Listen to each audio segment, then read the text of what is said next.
Bună ziua tuturor! Bine ați revenit pe canalul Picătura Feminină. Eu sunt Andreea și dacă pentru tine este prima ta sesiune, îți mulțumesc că te-ai alăturat comunității noastre. În acest canal vei găsi clase de yoga dedicate exclusiv femeilor, armonizate cu fazele ciclului menstrual și cu ciclurile lunii, inspirate din astrologia vedică. Clasa de astăzi va dura aproximativ 30 de minute și este dedicată lunii pline.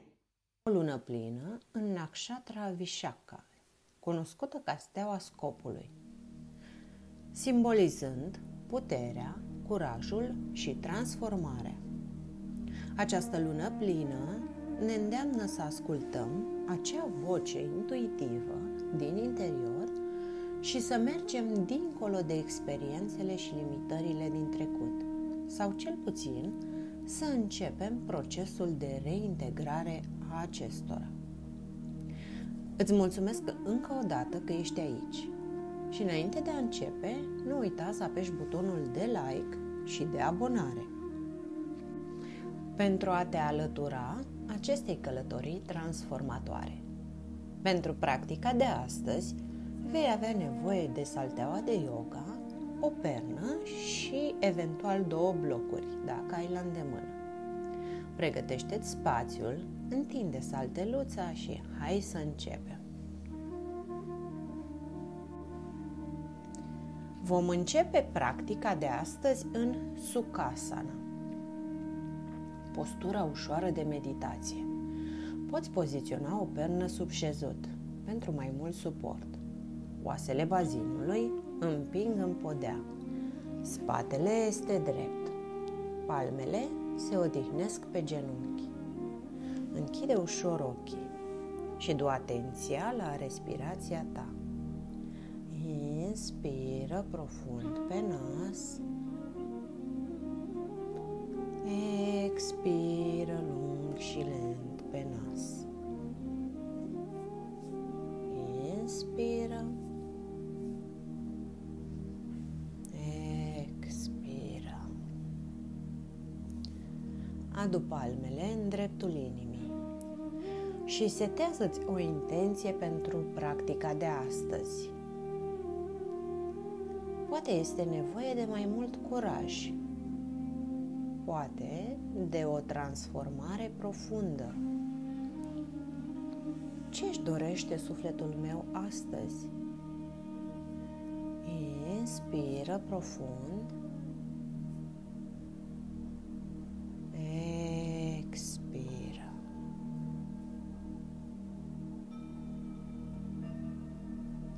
Deschide ușor ochii. Du bărbia în piept și începe să rotești capul de la dreapta la stânga. Continuă să inspiri și să expiri. Revino la centru, schimbă direcția.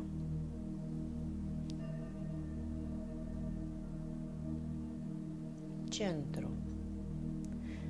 Inspiră, du brațele sus.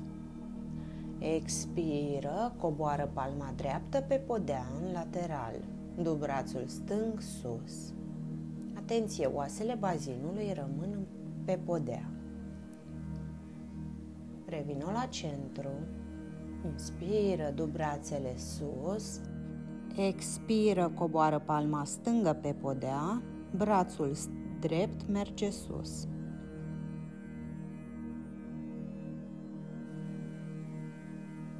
Revino la centru. Inspiră sus. Expiră dreapta. Centru. Inspiră sus. Expiră stânga. Centru. Pune palmele pe genunchi. Inspiră profund pe nas. Arcuiește coloana. Deschide pieptul. Du privirea către tavan. Expiră pe gură, curbează coloana. Nu bărbia în piept. Inspiră, deschide, Expiră, curbează. Inspiră. Expiră, revină la centru. Întinde picioarele în față. Trage piciorul drept la piept. Cuprinde talpa cu mâna stângă și genunchiul cu mâna dreaptă. Și începe să faci cercuri ample pentru a încălzi articulația șoldului. Și în sens invers,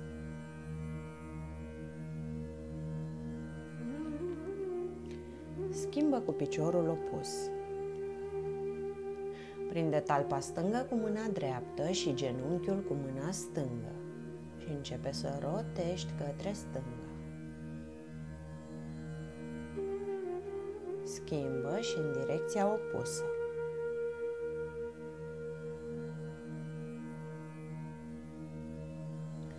Revino la centru. Unește tălpile și începe să miști genunchii sus-jos. Nu forța, mergi până în punctul în care îți permite corpul.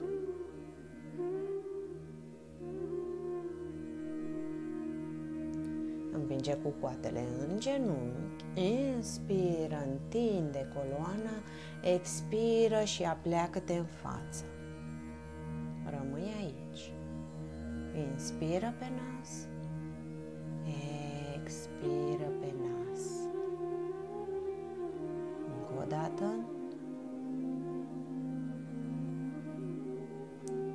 Revino la centru. Pune palmele în spatele șezutului și coboară genunchii către stânga și către dreapta. Stânga din nou, dreapta, încă o dată. Revino la centru. Așează-te pe palme și pe genunchi, în tabletop. Genunchii sunt în linie cu șoldurile, umerii în linie cu coatele și cu încheietura palmelor. Vom mișca corpul în față și în spate. Continuăm să încălzim articulațiile. Inspiră profund. Expiră. Revino la centru. Împingem palme și du bazinul sus, în downward facing dog. Poți rămâne aici cu genunchii ușor îndoiți, sau poți îndoi alternativ câte un genunchi. Continuă să inspiri și să expiri. Simte cum se întinde coloana. Inspiră, pășește în partea din fața saltelei. Când ai genunchii, prinde coatele cu mâna opusă și rămâi aici.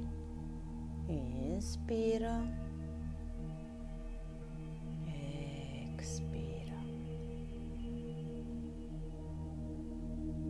Te poți mișca stânga-dreapta, dacă ți este util. Inspiră, întinde picioarele, pune palmele pe genunchi, spatele este drept. Expiră, apleacă-te în față, pune palmele pe saltea. Inspiră, împinge în tălpi și ridică-te, du brațele sus. Expiră, adu palmele în dreptul inimii. Coboară brațele pe lângă corp, Tadasana. Apropie tălpile. Distribuie greutatea pe toată suprafața tălpii. Trage abdomenul către coloană. Spatele este drept. Brațele pe lângă corp. Privirea este în față. Adu palmele în dreptul inimii și încrucișează degetele. Împinge cu podul palmelor în față. Inspiră, du brațele sus. Poți îndoi ușor coatele dacă e necesar pentru a ajusta postura, apoi întinde brațele. Inspiră, expiră, eliberează. Adu palmele în dreptul inimii. Schimbă încrucișarea. este posibil să ai o senzație ciudată. Împinge cu podul palmelor în față. Inspiră, du brațele sus. Îndoaie coatele dacă este necesar. Trage abdomenul către coloană. Întinde brațele. Inspiră. Expiră, eliberează. Brațele pe lângă corp. Tadasana. Pășește în mijlocul saltelei. Pune palmele pe șolduri. Depărtează picioarele mai mult decât lățimea umerilor. Răsucește talpa dreaptă către marginea scurtă a saltelei. Deschide brațele la nivelul umerilor. Îndoaie genunchiul drept, astfel încât să fie în linie cu glezna. Du privirea către palma dreaptă. Warrior 2. Postura războinicului 2. Inspiră. Expiră. Împinge în tălpi. Deschide pieptul. Păstrează postura. Inspiră. Expiră. Întinde piciorul drept. Răsucește talpa dreaptă în interior. Pune palmele pe șolduri. Răsucește talpa stângă către marginea scurtă a saltelei. Întinde brațele, îndoaie genunchiul stâng, astfel încât să fie în linie cu glezna. Du privirea către palma stângă. Warrior 2. Continuă să inspiri și să expiri. Trage ușor genunchiul către exterior. Piciorul drept este întins. Tălpile împing în podea. Încă o respirație completă.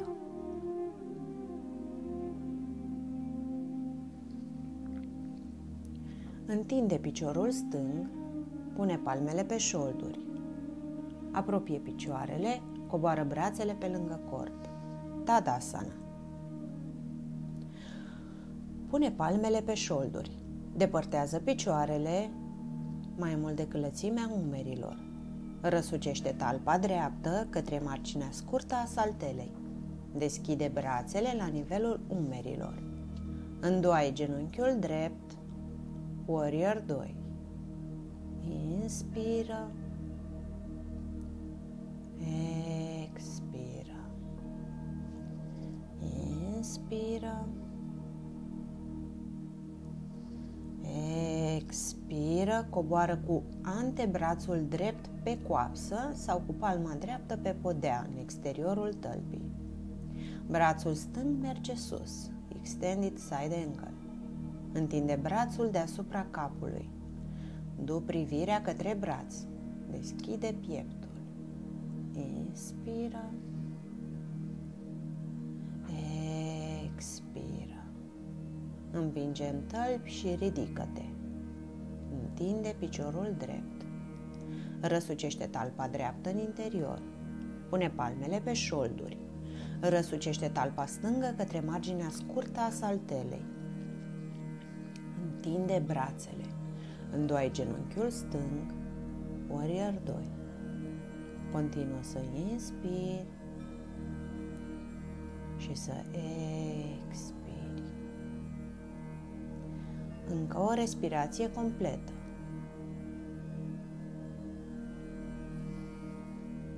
Expiră, coboară cu antebrațul stâng pe coapsă sau cu palma în exteriorul tălpii, pe podea. Brațul drept merge sus. Extended side angle. Întinde brațul deasupra capului. Du privirea către braț. Deschide pieptul. Inspiră. Expiră, împinge în tălpi și ridică-te. Întinde piciorul stâng. Pune palmele pe șolduri. Apropie picioarele. Lasă brațele pe lângă corp. Tadasana. Depărtează picioarele mai mult decât lățimea umerilor. Păstrează tălpile paralele. Pune palmele pe șolduri. Inspiră, trage abdomenul către coloană. Întinde coloana și apleacă-te din bazin în față. Poți rămâne aici sau coboară palmele pe podea. Inspiră profund. Expiră. Adu palmele înapoi pe șolduri. Împinge în tălpi și ridică-te din bazin vertebră cu vertebră. Apropie tălpile. Coboară brațele pe lângă corp. Tadasana. Inspiră. Expiră. Postura de vârf din această sesiune este tree pose, postura copacului. Așa cum Vishaka, steaua sub care are loc această lună plină, este reprezentată printr-un copac cu două ramuri, prin această postură vom căuta echilibru între rațiune și creativitate. Pune palmele pe șolduri. Fixează talpa piciorului stâng pe podea. Bazinul este orientat în față. Răsucește talpa piciorului drept în lateral și fixează-o fie pe glezna stângă și poți rămâne aici și adu palmele în dreptul inimii, sau fixează talpa pe gambă sau în interiorul coapsei. Coloana este dreaptă. Trage abdomenul către coloană. Deschide brațele la nivelul umerilor. Răsucește palmele către tavan, fixează privirea într-un punct fix și du brațele sus. Unește palmele. Inspiră. Expiră, întinde brațele, împinge în talpă. Inspiră. Expiră, adu palmele în dreptul inimii. Fixează bine talpa în podea și pentru câteva secunde închide ochii. Caută echilibru interior. Inspiră. Expiră. Deschide ochii, coboară talpa pe podea, brațele pe lângă corp, Tadasana. Pune palmele pe șolduri. Vom practica și pe partea opusă. Fixează talpa dreaptă pe podea. Răsucește piciorul stâng în lateral. Asigură-te că bazinul este orientat în față. Fixează talpa pe glezna dreaptă și rămâi aici, cu palmele în dreptul inimii, sau prinde glezna și poziționează piciorul în interiorul coapsei sau pe gambă. Este posibil să nu ai același echilibru pe ambele părți. Deschide brațele.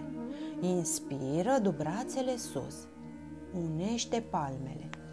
Fixează privirea la acel punct de echilibru. Fii prezentă în acest spațiu. Inspiră. Expiră. Adu palmele în dreptul inimii. Fixează bine talpa în podea. Poți rămâne aici sau, pentru câteva secunde, închide ochii. Găsește echilibru interior. Inspiră. Expiră, deschide ochii, coboară talpa pe podea, brațele pe lângă corp, Tadasana.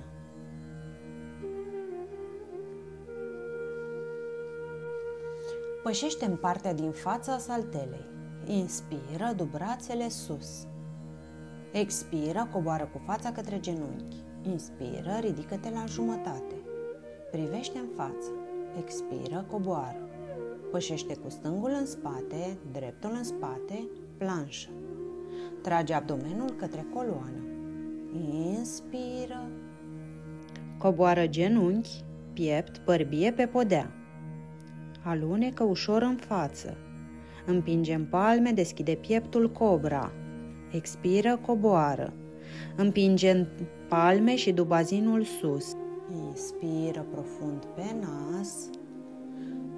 Expiră pe gură. Inspiră pe nas. Expiră pe gură. Încă o dată. Inspiră, planșă. Coboară genunchi, piept, bărbie pe podea. Alunecă ușor în față. Împingem palme, deschide pieptul, cobra. Expiră, coboară. Trage coatele sub umeri. Sprijină-te pe antebrațe, distribuind greutatea în mod egal, de la palme la coate. Coatele sunt în linie cu umerii. Rotește umerii înapoi, împinge coccisul în podea, inspiră, deschide pieptul, privește în față. Sphinx pose, postura sfinxului. Inspiră profund, expiră. Inspiră, expiră. Încă o dată. Expiră, coboară. Trage palmele sub umeri. Împinge în palme și du bazinul pe călcâie. Coboară fruntea pe podea. Du brațele pe lângă corp. Child pose, postura copilului. Inspiră.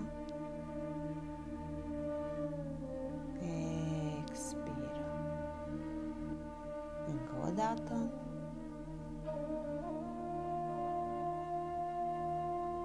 Inspiră. Expiră și ridică-te ușor. Rămâi cu șezutul pe călcâie. Coloana este dreaptă. Inspiră, du brațele sus. Expiră, răsucește-te către dreapta. Palma stângă împinge în coapsă. Palma dreaptă coboară pe podea. Du privirea peste umărul drept. Inspiră. Expiră. Inspiră. Revino la centru. Du brațele sus. Expiră, răsucește-te către stânga. Palma dreaptă împinge în coapsă, palma stângă coboară pe podea. Du privirea peste umărul stâng. Inspiră. Expiră. Inspiră. Revino la centru. Du brațele sus. Expiră. Coboară șezutul pe podea. Întinde picioarele în față și întinde-te pe spate. Adu genunchii la piept. Rămâi aici sau rulează ușor către stânga și către dreapta.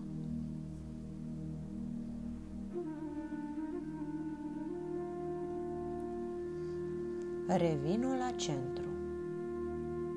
Împinge lombarul în saltea, orientează tălpile către tavan, prinde cu palmele exteriorul tălpilor și trage genunchii ușor către podea.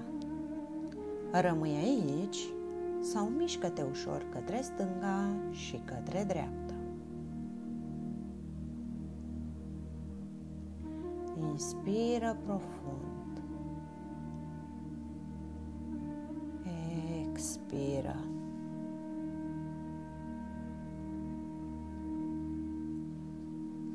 Revino la centru. Adu genunchii la piept.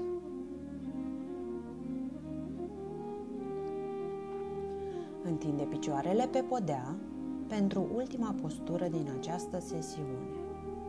Shavasana. Găsește o postură cât mai confortabilă. Brațele sunt pe lângă corp. Poți ajusta lumina în cameră. Te poți înveli cu o pătură dacă dorești. Închide ușor ochii și relaxează-te. Lasă energia creată să se distribuie în corp. Inspiră profund. Expiră lung și lent. Și lasă tot ce nu îți mai servește să iasă cu fiecare respirație.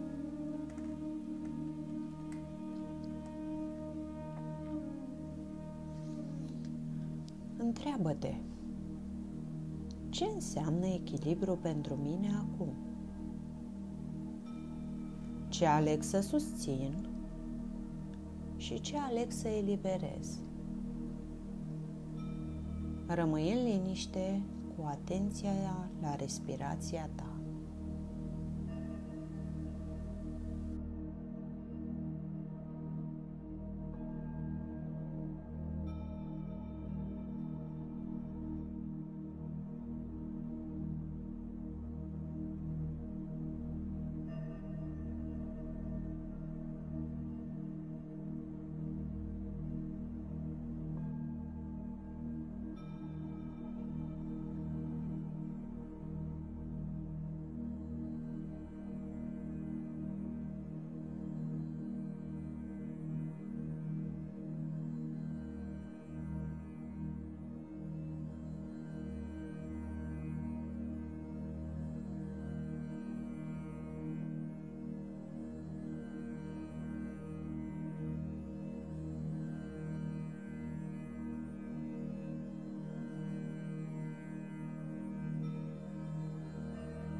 Poți rămâne aici atât cât este necesar sau revin în acest spațiu.